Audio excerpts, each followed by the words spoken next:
mahal.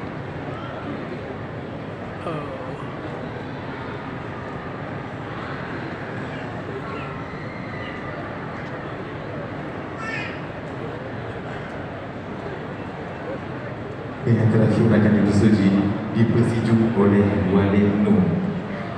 Kami mohon kesediaan Walid Nur agar dapat mengambil posisi depan.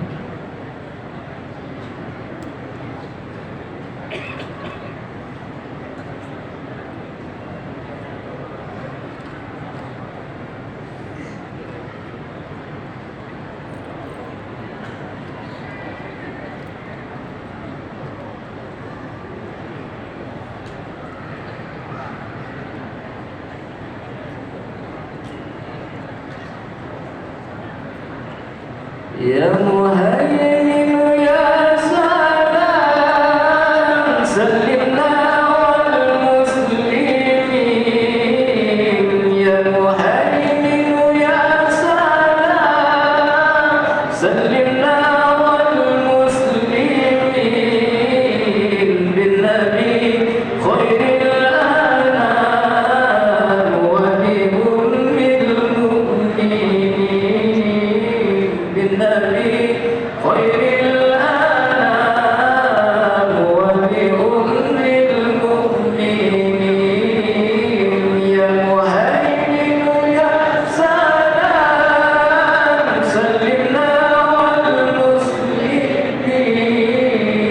Ya Muhaimin ya salam sallimna wal muslimin bin nabi khairil anam wa bi ummil mu'minin bin nabi khairil anam wa bi ummil mu'minin.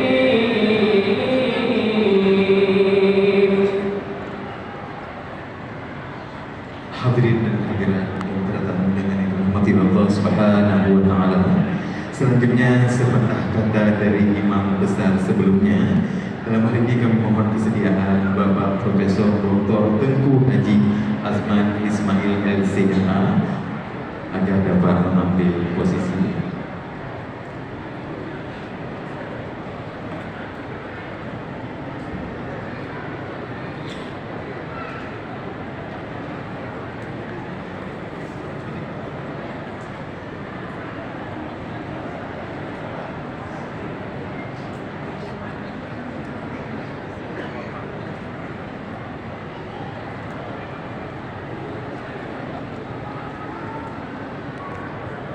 Assalamualaikum warahmatullahi wabarakatuh.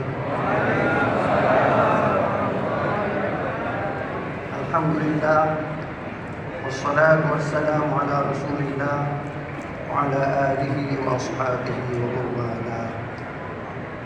Yang terhormat Pak Gubernur Aceh, yang terhormat Abu Payapasi, yang